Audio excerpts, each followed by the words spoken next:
अस्सलाम वालेकुम dear guys,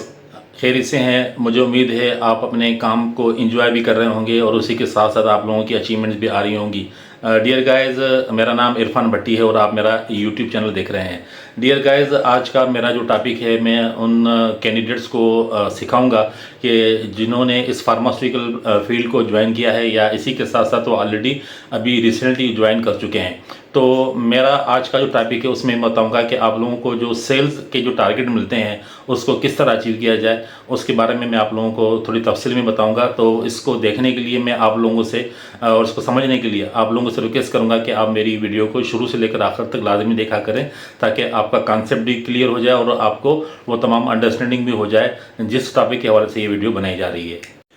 तो डियर गाइस, मैं आप लोगों को बताना चाहूँगा कि बिल्कुल सिंपल और आसान अल्फाज में आप लोगों ने जो भी कंपनी ज्वाइन की हुई है, अच्छा अगर आपका कोई स्पेशल ग्रुप है या आपने एक जनरल यानी कि ग्रुप को ज्वाइन किया हुआ है जिसमें वो तमाम सेगमेंट कवर होते हैं, तो आप उसमें कुछ भी हो तो आपने ये देखना है कि आपके पास जो भी डॉक्टर लिस्ट आपको प्रोवाइड की गई है उसमें आप देखें कि सबसे पहले आप उसमें से जो परचेजिंग डॉक्टर हैं उनकी लिस्ट आप अलग कर दें और जो आपके प्रिस्क्राइबर डॉक्टर हैं उनकी लिस्ट आप अलग कर दें। तो जो आपको टारगेट मिला है, सपोज करें कि आपको टारगेट मिला है 1 लाख का। 1 लाख के अंदर आप देखें कि आपके जो परचेजिंग डॉक्टर हैं वो लोकल एरिया के अंदर और आउट स्टेशन में कितने हैं। तो उसमें जितने भी आपको डॉक्टर मिलें, आप अपना जो टारगेट है एज पर डॉक्टर पोटेंशियल आप अपना जो परचेजिंग के जो डॉक्टर हैं उनमें आप डिवाइड कर दें। मिसाल के तौर पे अब आप ये समझें कि आपकी जो 1 लाख रुपए की सेल है उसमें से जो 30,000 की सेल है वो आपको आपके परचेजिंग के डॉक्टर देंगे। तो जितने भी परचेजिंग के डॉक्टर आपकी लिस्ट के अंदर अवेलेबल हैं, 3 हैं, 4 हैं, 8 हैं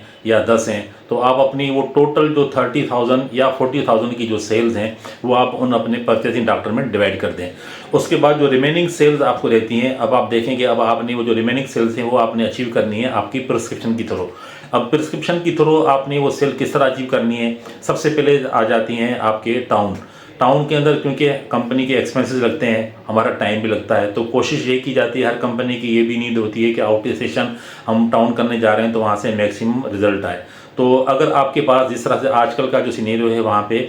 जो टाउन्स हैं वो कम हो गए हैं और टूर्स तकरीबन उतने ही करने पड़ते हैं, तो आप लोगों ने ये करना है कि आपकी जो अपना 70,000 की जो सेल अगर आपकी जो रिमेनिंग है, आपने उस 70,000 की सेल में 50,000 की जो सेल है वो आपने डिवाइड करनी है अपने टाउन्स के अंदर। यानी कि अगर आप 4 टाउन कर रहे हैं तो आप उनको डिवाइड कर दें, डिवाइडेड बाय 4, 50,000 डिवाइडेड बाय 4। उसके बाद आप देखें कि आप अगर 4 टाउन कवर कर रहे हैं तो आपके महीने में कितने टूर हो रहे हैं। अगर एक टाउन में आप 3 दफ़ा जा रहे हैं तो जो आपने सेल डिवाइड की हुई है चारों टाउनों में, तो एक टाउन के अंदर सपोज करें कि प्रोडक्ट ए की, यानी कि कोई भी प्रोडक्ट आप सिलेक्ट कर लें, उसमें से अगर एक टाउन के अंदर 12 या 13 पैक की सेल आ रही है तो फिर आप उसको 3 में डिवाइड करेंगे। यानी कि एक टाउन में जब आप 3 दफ़ा जा रहे हैं तो आपको यूनिट नजर आएंगे, 4-5 यूनिट आप पर विजिट में सेल आपको करनी है। तो इसमें आपको फ़ायदा ये होगा कि आप लोगों की जो वैल्यू है वो आसानी से अचीव हो जाएगी।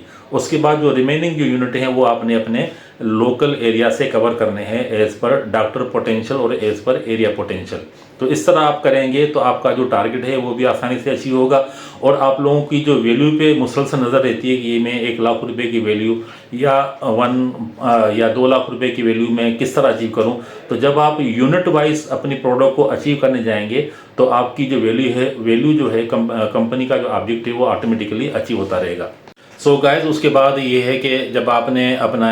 जो परचेजर डॉक्टर हैं उनमें भी सेल डिवाइड कर दी और आप लोगों ने आपके जो टाउन्स हैं उनमें भी आपने अपनी सेल को डिवाइड कर दिया। उसके बाद आपका जो लोकल एरिया है जहाँ पे यकीनन कोई न कोई हॉस्पिटल आपके साथ ज़रूर अटैच हुआ होगा, तो वहाँ पे आप कोशिश करें कि जिस दिन भी आपकी वर्किंग प्लान है तो वहाँ पे आप जिन डॉक्टरों से जो भी प्रोडक्ट लिखवाना चाह रहे हैं उनके आप अपने इमीडिएट बोर्ड से इजाज़त लेकर कुछ पैक आप अपने डिस्ट्रीब्यूटर से अरेंज करें और वहाँ के जो नियर बाय मेडिकल स्टोर्स हैं 1 या 2 वहाँ पे आप अवेलेबल करवाएं। उसके बाद आपका जो सिलेक्टेड डॉक्टर है आप उनसे जाके बात करें और उसके बाद वहाँ पे आप 1 घंटा या 2 घंटा जो भी है आप सिटिंग एक्टिविटी करें। सिटिंग एक्टिविटी करने का मकसद ये होता है कि उस दिन आपने बैठ के डॉक्टर साहब से ये कहना है कि आज मुझे मेरी इस प्रोडक्ट की 8 से 10 प्रिस्क्रिप्शन लाजमी चाहिए। तो जब आपकी प्रिस्क्रिप्शन निकलेंगी, जब 1-2 घंटे की आप एक्टिविटी करेंगे, उसके बाद ये होगा कि जब आप बाहर आएंगे मेडिकल स्टोर से फीडबैक लेंगे तो वहाँ पे जितनी भी कंजम्पशन हुई होगी तो आपको अंदाज़ा हो जाएगा कि मेरे इस एक विजिट में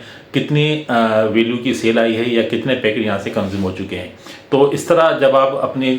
चीज़ों को लेकर चलेंगे और उसके साथ साथ यकीनन कंपनी की भी सपोर्ट होगी, कुछ ऐसे कस्टमर होंगे जिन पे डायरेक्ट कंपनी भी इन्वेस्टमेंट कर रही होगी, तो वहाँ से भी आपको सेल्स आएंगी। तो इस तरह जब आप अपने काम को और कंपनी की सपोर्ट को एक साथ लेकर चलेंगे तो मुझे उम्मीद है कि आप लोगों का ऑब्जेक्टिव भी अचीव होगा और आप लोगों को कोई परेशानी भी नहीं होगी। तो डियर गाइज, मेरी इस वीडियो के साथ साथ कुछ शीट्स भी मैं आपको दिखाता रहूँगा, तो आप इसको ज़रा देखिएगा और मैं आप लोगों से रिक्वेस्ट करूँगा कि मेरी इस वीडियो को आगे शेयर करें ताकि उन तमाम कैंडिडेट्स तक पहुँचें, ताकि वो अपने ऑब्जेक्टिव को आसानी से अचीव कर पाएँ। तो मेरी नेक्स्ट वीडियो आने तक का इंतज़ार कीजिएगा। तब तक के लिए मैं आप लोगों से इजाज़त चाहूँगा। अल्लाह हाफिज़।